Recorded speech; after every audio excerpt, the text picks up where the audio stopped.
So may chance po na i-clarify, tanungin ng komite ang Vice Presidente sa mga alegasyon laban sa paggamit niya ng confidential funds as well as ng DepEd. Pero walang pagtatanong na nangyari kay VP Duterte last hearing. Bakit po ganon? Pagdating sa confidential fund? Kung siguro dapat sagutin niya yun dun sa proper forum.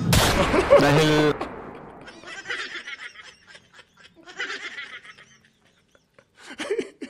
ano nangyayari sa'yo? Brad, dati atat na atat kayo na sumagot siya dyan. Ngayon pinapasagot nyo na siya sa proper forum.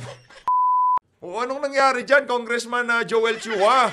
Nasaan yung mga kasama nyong maaangas at maiingay pagka merong press con dyan sa House of Representatives? Diba? Nandyan yan si J.J. Suarez. Oh, nandyan si Congressman Zamora. Bakit dalawa na lang ho kayo nitong si Congressman Adyong? Ha, hindi na ho ba nila kinakaya yung pagbatikos ng sambayan ng Pilipino sa mga pinagagawa nyo dyan sa House of Representatives? Nasaan na ho itong si Congressman Luistro, si Congressman Paduano? Di ba dati ho mga kababayan, nung mga nakalipas na buwan, pag nagpe-press con sila, lalong-lalo na pag ang topic itong si BP Sara, nakasalansan ho sila dyan sa press con na yan. Di ba? Pinupuno ho nila yung bulwagan na yan at talagang napakahaba ng mesa pag inuumpisahan ho nila yung pagbira kay BP Sara. Bakit dalawa na lang ho kayo ngayon dyan? Heto ho mga kababayan, nakita nyo naman ho sa ating intro, di ba? Dalawa na lang ho sila. Dati ho kasi, nagsisiksikan ho sila dyan. Ngayon ho kasi mga kababayan, pagkatapos ho ng hearing ng bad government kanina, itong si Chua at itong si Adyong na lang ho ang nag-press con. Nasaan na yung mga maaangas? Yung si Congressman Ortega, si Congressman Ruistro, o itong si Congressman Zamora, di ba ang angas ng mga yan? Nasaan na sila ngayong mga panahon na to? Marami hong naghahanap dyan sa inyong mga colleague na yan kasi sila yung mga mabuboka pagkatapos ng hearing. Ang dami ho nilang alam sabihin dyan sa mga press, dyan sa House of Representatives. Alam nyo kung sino pa dapat yung sisihin dyan sa mga nararanasan nyo na yan? Yung mga media kasi ginagaslight nila kayo eh. Ang nangyayari, akala nyo, nabubwisit nyo itong si BP Sara. Ang nabubwisit sa inyo, ang sambayan ng Pilipino, yun ang katotohanan doon. Pero bago ho lahat ng yan mga kababayan. Kung bago lang ho kayo sa PH Update, naku, konti na lang ho, magsi-sheti-sheti na tayo, no? Isang like at isang subscribe lang ho, masaya na ho tayo dyan. At sa mga gustong sumahal sa ating community, alam nyo na ho ang gagawin. I-click nyo lang ho yung join button na nandyan sa baba. Ayun na nga mga kababayan, wala ho tayong maraming pag-uusapan dito sa video na to. Rekta ho tayo, sino ang nakamiss? Dito kay Congresswoman Margarita Nograles, anak ng to. Ito na nga ba sinasabi natin? Kung hindi pa mag-e-election sa susunod na taon, hindi nyo pa maiisip yan. Congressman Migs Nograles, palibhasa, tatakbo kasi kayo sa susunod na taon. Ngayon, marami sa ating mga kababayan, buwisit na buwisit sa inyo. Dahil sa mga kabalbalan nyo sa mga komite dyan sa House of Representatives. Ang hirap po kasi dito mga kababayan, halos 3 taon, binibira nung totoong mga trolls itong si VP. Orchestrated ang pagbanat. Wala tayong sinasabi. Walang sinasabi si VP ng ganitong klaseng mga litanya, kagaya nitong si Migs Nograles. Ngayon ho mga kababayan, binabanatan ho sila ng ating mga kababayan, tinatag ho nila yung mga bumabanat sa kanila bilang mga trolls. Kung di ka pa naman tinamaan ng kalahating magaling, Migs Nograles, ibig sabihin, lahat ng titira sa'yo dito sa video na to, lahat yan, trolls. For your information, madam, karamihan ho sa mga nanunood, sa mga video namin dito sa YT, karamihan ho sa mga yan, mga OFW. Kaya imbis ho na matuwa sa inyo yung mga kababayan natin na yan, dahil pinaparatangan nyo silang mga trolls, lalo ho yung magagalit sa inyo. O sige nga, ito. Anong mapapala ng mga trolls kung babanatan namin kayo tapos magkukomento sila dito sa video na to? Bakit kaya hindi na lang sila rektang pumunta sa inyong mga social media pages at doon sila mag-post ng kung ano-ano, mag-comment ng kung ano-ano? Ang problema ho kasi, hindi nyo kayang dalhin yung mga nababasa nyo sa mga gumagawa ng reaction video kaugnay dyan sa mga kinikilos nyo sa House of Representatives. Yun ho ang katotohanan doon. Ito ho mga kababayan, troll farms are not just digital pranks. Anong digital pranks? Ang tagal na yan, 2022 pa yan. Ginamit nga ng ng kampo ni Bongbong, di ba? Meron silang troll farm. Partida, namamayagpag na sila sa mga survey, nagto-troll farm pa rin. Ito ho, they are systematic tools designed to deceive voters and distort democracy. Distort democracy. Trolls. Alam mo, Congressman Migs Nograles, ito base lang ho ito sa ating payak na obserbasyon dito sa PH Update. Kahit gaano pa karami ang trolls, hindi ho yan makakapalag pagkasambayan ng Pilipino na nagsasalita. Minsan nga, nayaya ko pa nga yung mga trolls dito, magsipasok kayo dito eh. Di ba? Kaso yung mga moderator natin, mga happy trigger eh. Pagka meron silang nakitang trolls, sinisipa nila kagad. Yung mga moderator ho natin, magigilas siyang mga yan, malulupit ho yan, mga kababayan. Ito pa ho, dagdag pa ho nitong si Migs Nograles. This bill is our commitment to ensuring that the voice of the Filipino people remains genuine and untainted by lies. Anong lies? So pagka nagre-react kami sa mga litanya nyo na yan, binibigay namin ang aming reaksyon, consider na kami as trolls. Consider na kami as fake news. Yan ang hirap po kasi. Kahit na anong forma pa ng inyong video na ginagawa, pagka yan hindi ayon dun sa kanilang naratibo, itatag ka nila bilang troll o di naman ho kaya fake news. Mantakin nyo yun. Nagtanong lang itong si Jason itong si Boss Jay na ang tawag dito, itong si Tambaluslos na heat stroke. Tanong tinagho nila bilang fake news. Hindi nga news nangingi nga lang ng impormasyon Hindi nga pinagkakalat na yang si ganito nangyari diyan, ganun ang nangyari diyan. 'Di ba? Pero ito sigurado natin dito mga kababayan. Etong si Migs Nograles daig pa yung mga batang inagawan ng candy. No, ganyan ho sila dyan sa House of Representatives at meron ho tayong 2 tukmol na talaga namang parang inagawan ng candy. Gagawan ho natin ng reaction video. Mamaya ka na, Migs ha. Marami pa kasi kaming pag-uusapan dito sa PH Update. Di ka naman ganun ka-importante. Kumbaga, marami lang nakakamiss sa'yo. Heto ho mga kababayan, itong malupit dito Bigla ho natin nakita to talagang etong pagbati nitong si dating Pangulong Rodrigo Duterte. Isinagawa, ayan, Tagalogin mo na lang PH, pinapahirapan mo pa yung sarili mo. Rene-enact ho nitong si Senator Robin Padilla. Ito ho, panoorin natin, rene-enact. Ang hirap ito mga kababayan, game. Naku. Alam ninyo, ako'y tao lamang. Kaya binabati ko pa rin ang Merry Christmas kay mga duroyista, madlalakaw, mga korap, mga kriminal at kayong mga nagpapahirap sa Pilipino. Kaya kung ayaw pa rin ninyong puminto at patuloy pa rin ang karahasan, ito na ang huli ninyong Merry Christmas. Naku po, narinig ko na naman ho yung huling Merry Christmas. Napakarami yan, Senator Robin. Kailan ho ba natin tatrabahuin yung mga yan? No? Ang dami hong pahirap sa sambayan ng Pilipino ngayon sa ating bansa. No? Ngayon, nagsisiksikan ho sila dyan sa House of Representatives. Sana ito na ho ang kanilang huling Merry Christmas, no? Magpakalunod sila sa lechon, ngayong Kapaskuhan para talaga namang magsitabaan sila. Yun lang naman ang atin dito, no? Para maging malusog sila. Eto ho, rekta na ho tayo dito sa 2 tukmol na to. Gagawa na ho natin ng reaction video. Pero bago yan mga kababayan, no? Isang like, konti na lang, paikutin ho natin ng mabilisan yung mga numero na yan, no?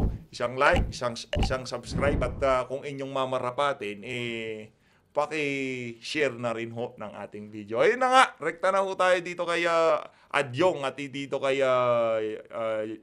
Congressman Joel Chua. Representative Sia Alonto Adyong. For today's first question, we have Bibian Gulia from ABS-CBN. Go ahead. Bibian Gulia. Yung na, tanungan na.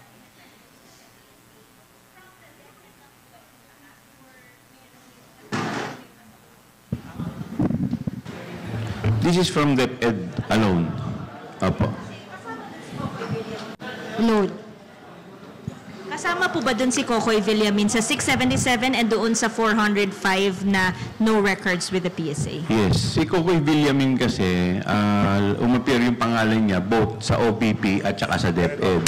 So dito, lumabas dito sa PSA na hindi rin nag-i-exist sa birth, sa marriage at saka sa death si Cocoy Villamin. So yung 677, DepEd and OVP rin yun, sir? Hindi, yung 6 Di ba? Ito naman ng mga press na to, talagang feel na feel ho nila yung mga alias, yung mga nandun sa acknowledgement receipt.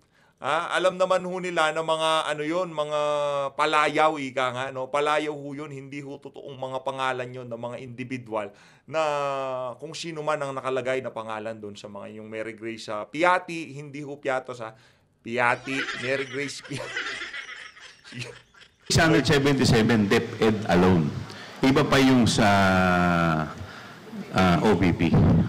And then magkano, sir, itong napunta sa 405 na walang records with the PSA? Magkano yung total In confidential? terms of amount, Yes, sir. hindi ko na-compute hindi ako aware. Ang pina-check lang namin is yung names.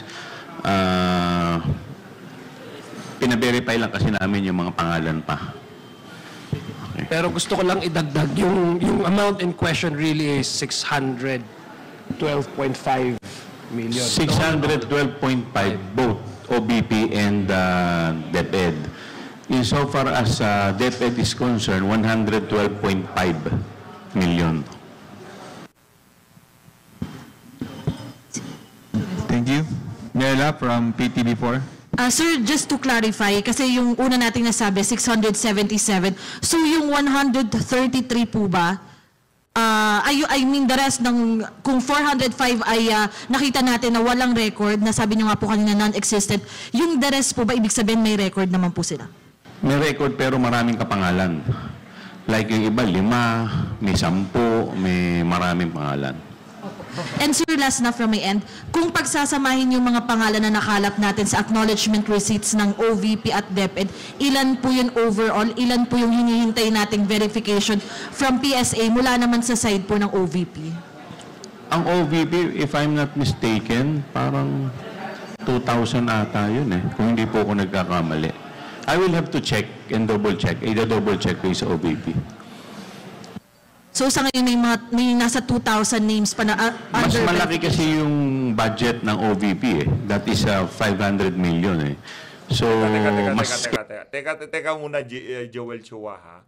Pagka binabanggit mo yung malaki na yan, ano yung tenga ko yung tipong nagpapantig yung tenga ko Ito ho mga kababayan, ha? Ito ho.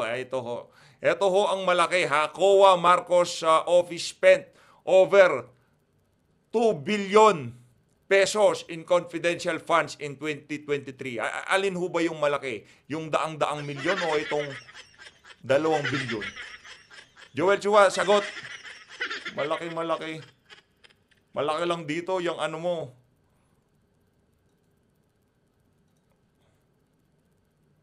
Kaya mas marami yung pangalan sa OVP.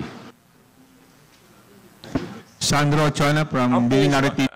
Ang puso, malaki lang ang puso niya. Kaya talaga, baka kung ano... Then Big Simintak from Net25. Sir, may mga nabanggit kanina kaso, malversation, bribery, plunder. Ito na po ba yung lalamanin ng partial committee report natin na ikakaso or i-recommend from other government agencies sa ikaso kay VP? Well, pag-uusapan pa namin, but ito yung mga nakita namin na mga possible violation in the course of the hearing. Pero kayo po magre-recommend nito or paano po yung process? Siguro kung hindi kami mag-i-issue ng partial committee report, yun ang magiging laman ng committee report namin sa dulo once pag nag-conclude na po yung ating Naku, parang dito ho sa video na to mag-700 na ho tayo Naku naman, 500 na lang Konting push na lang yan. committee hearing. Okay, so Yan Ito yung o. pang KVP. Opo, ilan po yung kay VP? Ano po yung mga kaso specifically for VP? Wala pang specific kasi ang kanya-kanyang ano po yan recommendation ng mga Walang specific graph nga di ba? Yung daming ang yung daming ang kasong binanggit nitong si Luistro Ganyan ho tayo lokohin itong mga congressman na to. Pagka dyan sa kanilang hearing, kung ano-ano mga pinagsasabi nila. Pero pagka press con na, tikom na ho yung mga bibig. members sa kanila, ito yung mga observation nila. So as to the final details, hindi pa po namin pina-finalize. Pero ito yung mga nakitang mga violation. Sir, last na lang, mga kailan kaya natin i-expect yung partial or yung committee report? Next year na, sir? O kaya this year? Most probably, baka next year na yan. Mga next year na yan. Opo. Vic Sumintak. Ayaw nyo talagang tumigil, Sir, Chairman Chua, clarification lang. Since the investigation of the House Committee on Good Government and Public Accountability is not yet terminated, but you intend to release a partial report, especially on the investigation doon sa Confidential and Intelligence Fund ng Vice President. So, may we know kung kaya kayo nag-release ba ng partial summary report or summary report so that this report can be used by the House Committee on Justice regarding the impeachment case by the Vice President Sara Duterte? Ang galing nung nagtanong Basang-basa niya yung galaw dyan sa House of Representatives. Yun ba sir ang usapan ngayon dyan? Hirap na. Kalat na pati yung mga press dyan sa House of Representatives. Alam na yung mga pinaplano nitong mga crocodile na to. Actually, year-ender to parang summary Ito muna yung summary kung what happened in the past 7 hearings, what transpired, at kung ano yung mga nakikita namin na violation. At kung ano yung mga laws na propose namin. Dahil, di ba, yun naman ang lagi nilang kino-question kung bakit this is in aid of legislation, nasan yung mga batas. So, ito yung mga batas na nakikita namin. And in fact, kanina, meron naman kaming nakita na naman na additional. Like, for example, yun dun sa yung yun dun sa yung sa ng pagselyo. Diba, kino-question kasi nila na baka mamaya gumagamit daw ng mga pseudonym dahil confidential nga daw po yan. So, nakita namin na dapat ilagay na rin para mas clear doon sa mismong Joint Circular 2015. Magiging part din ng recommendation namin yan na kailangan it should bear the true identity or name. Hindi na confidential yun. Hindi na confidential yun. Pagka ganun, ikaw gusto mo malagay pangalan mo doon. Yung mga impormasyon na ibinigay mo sa ahensya na magbabayad sa iyo kung ano pa man yan, mailalagay pangalan mo doon, mailalagay sa record. Ngayon, pagka natsambahan, nagbago ang hihip ng hangin, kinalkal yung mga records na yan, sinilip yung envelope na yan. Sino ang nagchuchu sa atin sa ganito-ganyan? Pinuksan nila yung record. Naku po, ano pala to, yari. Hindi po pwede yan. Hindi pwede yan. Sidadagdag ko lang po, actually, one of the reasons why ang ating chairman is nagkaroon kami ngayon ng summary report is precisely also because there are... Tsaka nakikita natin, napakaingat na ho nila. Hindi na kagaya dati na talagang dinidikdik nila itong si VP. Pagka nakakita sila ng pagkakataon, talagang didiinan nila si VP. Pero ngayon, medyo mga good boy at good girl na sila ngayon. Filing of impeachment complaints. Now, we would not at any rate or at any way preempt whatever is the decision or how the Committee on Justice would appreciate these complaints. Kaya nagkataon lang talaga na may nag-file ng complaint at may re-refer na nga sa Committee on Justice. I think part of the committee's way of respecting what... Napakasinungaling talaga nitong si Adjong. Nagkataon daw. Paano nagkataon? nag-hearing kayo, pinag-usapan nyo, tapos kinuha nilang impormasyon, ginamit nila sa impeachment. Ganon, nagkataon yun. Grabe naman coincidence yan mo, sir. Yung laman-laman ng impeachment, galing lahat doon sa Committee on Bad Government. Sabihin nyo, nagkataon. Naku po. It's going to be how the Committee on Justice will proceed and will approach the impeachment complaints is to summarize what we have discussed for the past 8 committee hearings. Sir, one last from... Ilang matigasan tayo, tingnan natin kung saan naaabot yan. Pagka lumabas na yung mga kababayan natin sa karsada, sabihin yung mga trolls, yung mga naglabasan na yun. Ngayon malalakas loob nyo kasi sinasabi nyo, yung mga nagko-comment sa baba, mga trolls daw ho kayo, sabi nitong mga individual na to. Pagka lumabas na sa sambayan ng Pilipino, sumama sila dyan sa, dyan sa INC o kung saang anong pagkilos man ang gagawin na yan. Tignan natin kung ano mangyayari. And so, meaning to say, it can be used by the Justice Committee in the determination of forms and substance of the impeachment complaint against Vice President Sara Duterte, because in your hearing, lumabas din yung bribery, graft, and corruption, which includes in the impeachment case filed against the Vice President.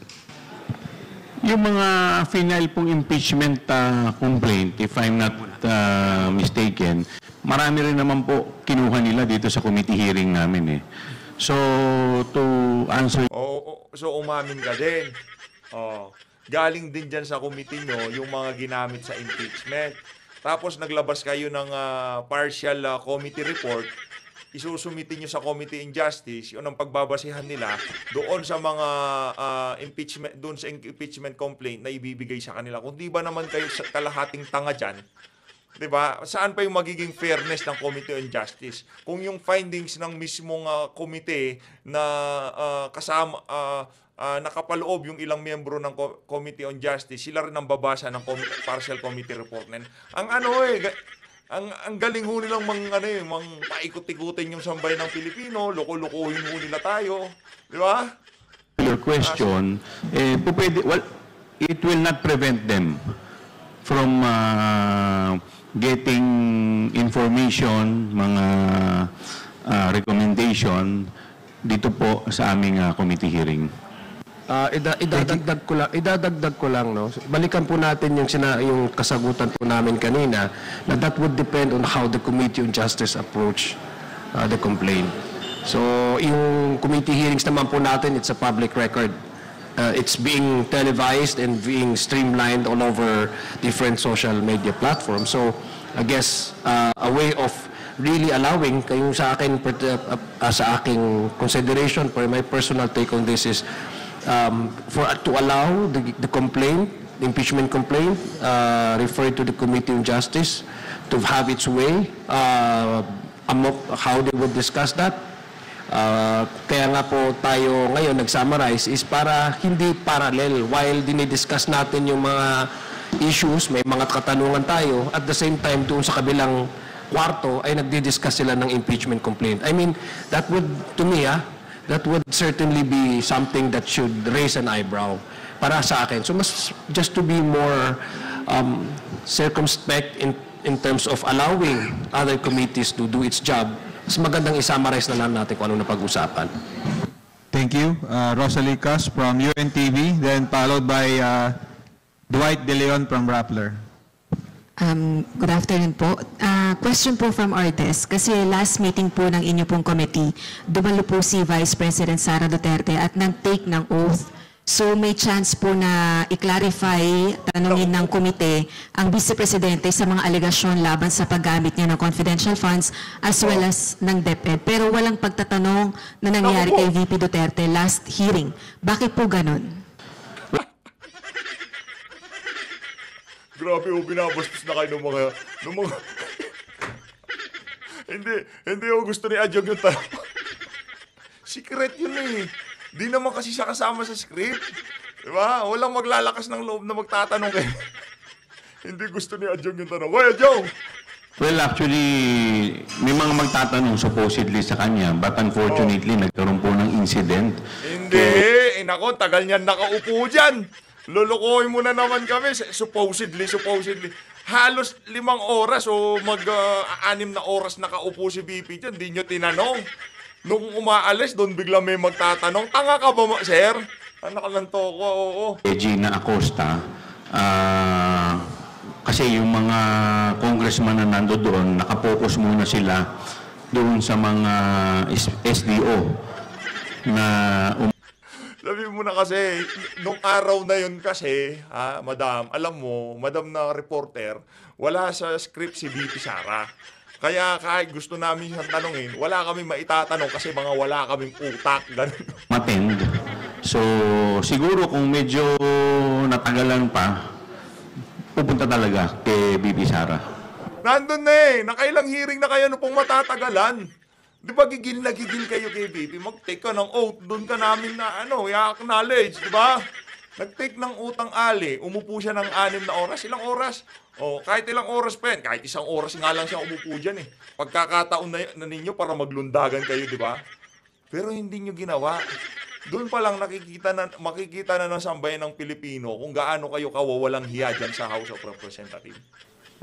Hindi po ba siya waste opportunity kasi early in the morning, if I'm not mistaken, in the afternoon hanggang gabi, present po si VP Duterte as well as the security officers po na kung saan dumaan yun pong confidential funds, pero hindi sila natanong about dun sa mga allegations ng irregularities. Hindi po naman, dahil nilay mo na yung predicate dun sa mga SDO, yun ang pinaka-important. Ang kakabahan ng predicate. Yung investigasyon nyo, tinutumbok na si Bibi. Bakit ninyo pa nga naman tinanong?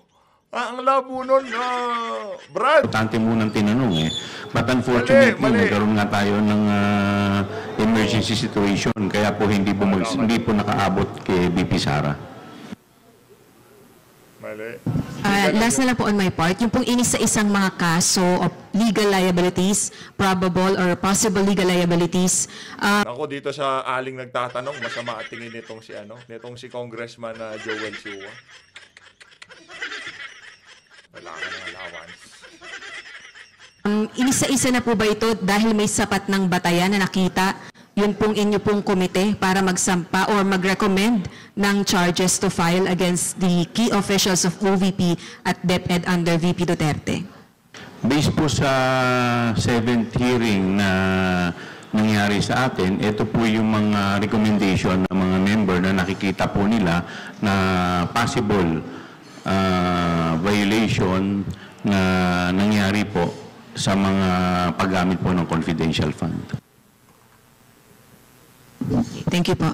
Thank you, Dwight. Good afternoon po. Clarify lang po, Chair. Yung legal liabilities, potential legal liabilities raised, stand ba siya ng committee as a whole and it's just that it's not yet final dahil potential pa lang, or is it just the stand of individual members? Kasi sir, there seems to be a system in the way it was presented, organized, parang bawat lawmaker may nakatoka sa kanya, ikaw di-discuss ng ganyan, ng bribery, ikaw mag-discuss ng malversation. It seemed like there was a system in the way it was presented. So parang group presentation siya by the Committee of Good Government. Magagawa natin na pag-uutusan lamang sila, di ba? Hindi naman pwede magsalita dyan yung ordinaryong abogado. Kaya kahit na medyo pulpul yung isang congressman, pagka tinoka siya ni, dyan ka, ikaw dyan sa bribery, dito ka, dyan ka sa ganito. Pati yung mga reporter ngayon, naku, parang wala na sila sa side niya, sir. Yung mga tanong nila, hindi na parang nagsiship na ata yung narrative, pati yung mga media dyan sa House of Representatives. Kasi dati, ang naratibo, itong mga media ay banat ng banat kay VP. Ngayon, nagbago na ho. Parang yung hearing ho, yung mga congressman, meron designated topic na tinatalakay. Kumbaga, napagparti-partihan ho yung hearing. Hindi na lang ho kami ngayon ang nakakapansin. Pati na yung mga nandyan sa loob ng mga media. Sabagay, matagal na nila napansin yun. Kumbaga, ngayon lang nila sinasabi kasi malamang siguro hindi natin alam kung yung sinabi ng INC meron ding karga dito sa mga mainstream media na to. Hindi natin alam. Lalabas lahat ng katotohanan sa mga susunod na panahon. Abangan na lang ho natin. Ito po kasi nung nag-discuss po kami, ito yung mga stand ng mga individual. May kanya-kanyang observation po yan. And we have na ilan po din sa mga lawmakers are lawyers. So ito po yung mga, and then they agree. So ito naman for purposes of wrapping up, ito pong year-ender natin. But insofar as yung final committee report, pag-uusapan pa uli yun. But basically, ito po yung nakikita at mga recommendation ng mga individual members ng committee. In addition to that, no, we're talking of not just simple resolution. This involves the second highest official in the land, and it involves quite a number of millions of pesos, hundreds of millions of pesos. So kailangan meticuloso yung approach natin. Hindi ito yung ordinary. Adjong, paano natin i-approach to? Gaano ka metikuloso itong 2 billion na to? Tanong ko lang ha, yung 100 milyon na metikuloso, etong 2 billion na to na confidential fund nitong si Marcos Jr., paano natin aatakihin to? Kasi 2 billion, presidente, hayaan na lang natin. Oh, yan ang problema. Pagka babanatan kayo ng ganyan, trolls kami. Pero pagka tinatanong kayo kung ano gagawin natin dito, wala naman kayo sinasagot. Puro kay BP. O ito kay Marcos Jr., paano yan? 2 billion. Sabihin na natin na 300 million yung kay BP. O 125 million nga lang yung confidential fund eh. O ito, 2 billion. 2 billion, anong gagawin natin? Gaano kamitikuloso natin aatakihin yung confidential fund na yan? Ng inquiry. No, ito ay isang mataas na pinuno ng ating bansa, very popular.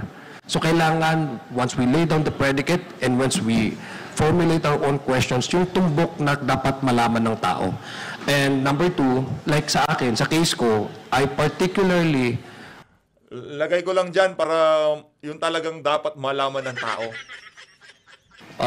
Was more interested in knowing how in the confidential funds were being spent. So sabi ko nga, confidential fund is not intrinsically evil. It is how you utilize that makes it, questionable. So pupunta ako doon sa ARs. So ayun talaga yung interest ko kung ano yung mga discrepancies in the ARs.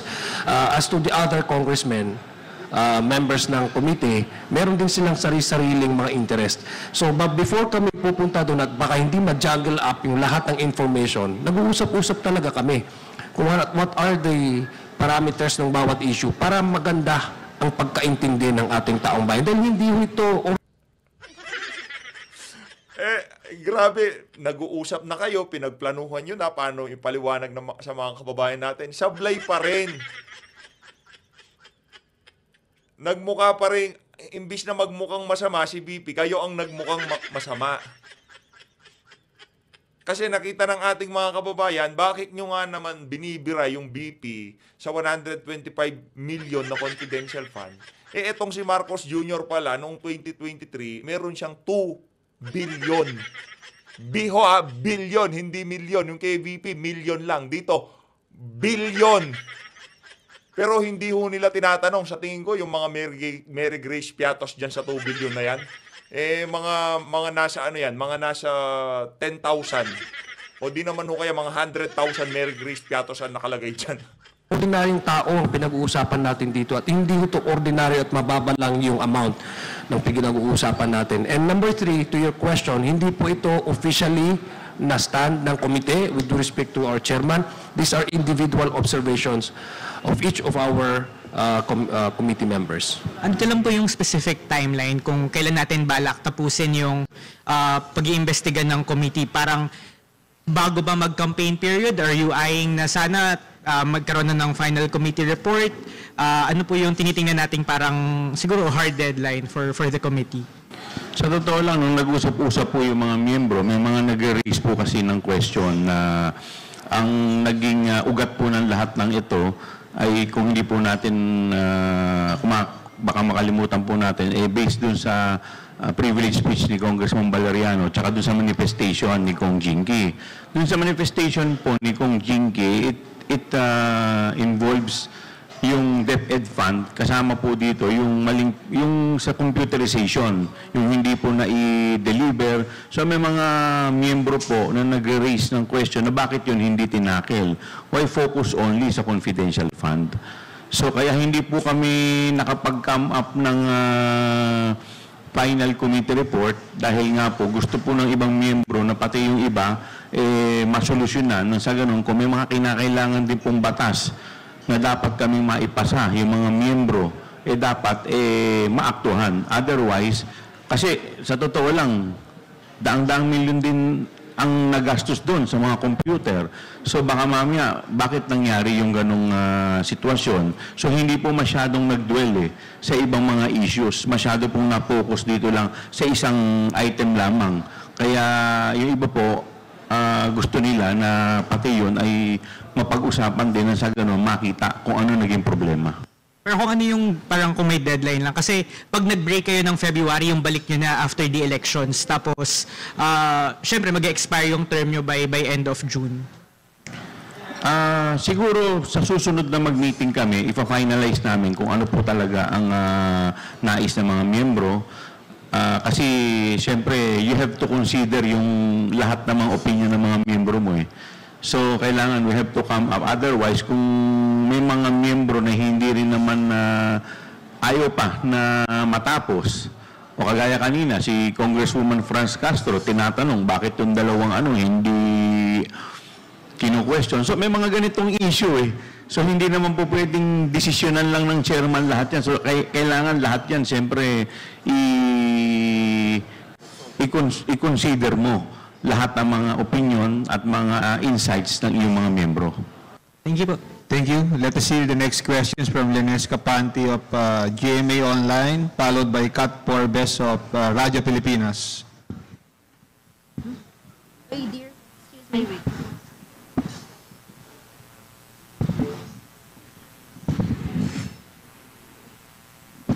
Sir, good afternoon po. Sir, kasi yung filing of criminal charges and impeachment, magkaiba yung punishment nun . Impeachment, removal, criminal charges, may kulong. Mabibigat yung mga kaninang nabanggit. So, my question is, what is the likelihood of the House panel recommending the filing of criminal charges against the Vice President and her subordinates regarding this confidential fund controversy? Ano yung likelihood, sir, na magfa-file kayo magre-recommend kayo ng filing of criminal charges against her and her subordinates? Like, give me a specific, 90%, 80%, No, we cannot, 50%? well, I'm sorry, but we cannot give you the exact, on how to guarantee. These are all part of the recommendation. What I probably, with all due respect to the chairman, sabi nga niya, this will be decided by all the committee, by the entire committee, all members. I think yung mga nakita po natin ng mga violations and mga possible na mga criminal acts, probably the committee can come up with a recommendation to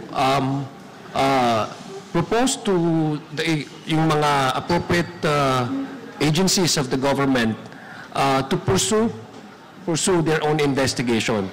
Our task here is in aid of legislation. When it comes to pursuing those kinds of alleged violations or crimes, I guess what the committee can do is to propose to these agencies to continue on, proceed with the investigation, because there's already an initial na nakuha na based from the information that we gather from a resource person. So I think, with all due respect kay Chairman Joel Chua, yun po yung magiging recommendation probably ng committee na ito.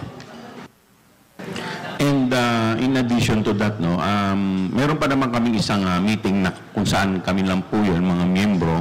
So, ang isa po sa mga, kasi let us be reminded, the number one objective of this hearing is in aid of legislation. So, yun naman talaga yung... Pati ho sila nalilito. Pati itong si Congressman Joel Chua, kailangan niya remind yung sarili na, pati yung mga kasama niya, in aid of legislation to, ha? Baka kung ano-ano iniisip nyo. Number one na naging objective natin. So, insofar as yung mga ibang recommendation is concerned, pag-uusapan din po yan. And then we will let the proper agencies na kasi yun naman talaga yung hindi naman po namin task na maglitis. Thank you. Kat Porbes. Ay, good afternoon po, Kongs. So, since hindi pa naman po kinlose itong committee hearing po, may chance pa rin po ba tayo na imbitahin si Vice President Sara Duterte doon sa iba pa pong mga issue na tatalakayin? Pwede po. Pag talagang kinailangan, talagang iimbitahin din po siya. Pero sir, kunyari po, ibang topic na po, pero willing po siya na balikan yun sa confidential funds at sumagot. Pagbibigyan niyo po ba siya? Ha? Pagdating sa confidential fund? Kung meron siguro po, dapat sagutin niya yun dun sa proper forum. Dahil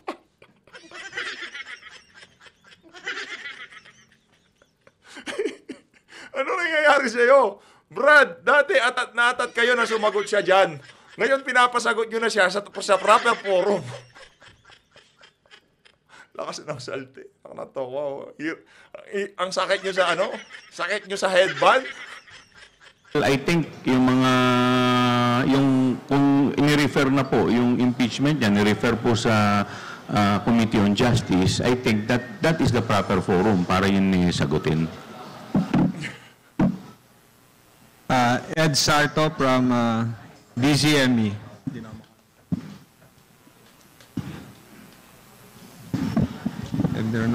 Good afternoon po, Kong Chairman Chua and Congressman Adjong. Sir, clarification lang. Can we get a categorical answer? Kasi puro parang ang dating is once na nag-start na ang impeachment hearing, whether in the Committee on Justice or in the impeachment court, kung makakadiretso na doon, are you going to stop the investigation of good government and public accountability to give way either sa Committee on Justice or sa impeachment court? Hindi po. Kasi po ang in-stop lang po namin is yung confidential fund eh. But insofar as the other fund is concerned, kasi kung kagaya po ng binanggit ko kanina, nag-emanate po ito dun sa manifestation ni Congresswoman Jinky at saka ni Congressman Valeriano. But yung kanila pong manifestation at yung kanila pong privilege speech ay hindi po nakatali lamang sa confidential fund. Confidential fund is just part of the manifestation and the privilege speech. Kaya nga yun po yung kino-question ng ibang mga miyembro na bakit tayo hihinto, meron pa namang ibang issue other than confidential fund. But Huwag the main nyo tigilan, basta issue kay VP Sara, SS nyo lang ng SS. character, sir, doon sinimbestigahan ninyo ay haharap sa impeachment court. Tama po, pero kagaya po ng tinanong kanina, kung yung sa ibang issue naman po ay siya rin po ang involved. Kasi at the end of the day, kagaya po ng sa DepEd, yung sa computer, di po ba time din po niya yun? Part din po yun nung manifestation ni Congresswoman Jinky. So, doon po, haharap. Kung kinakailangan po siya ipatawag doon, ipapatawag din po natin siya doon. Okay, sir. Thank you po. If there are no further questions from our media friends, Ayun na nga mga kababayan, dito na ho natin tatapusin ang ating reaction video. Pero bago ho ang lahat ng yan, kailangan ho nating mega love shoutout ho muna itong ating mga kababayan. Napakatindi talaga kung sumuporta. Natambakan na naman ho tayo. Mega love shoutout dito kay Jack Taylaran. Maraming salamat. Mega love shoutout Sir Jack. Palakpakan ho natin tong si Sir Jack. Mega love shoutout din ho dito kay Juan Matalas na Dila. Ito hong si Juan Matalas na Dila. Mega love shoutout. Maraming salamat ho sa pagsuporta sa PH Update.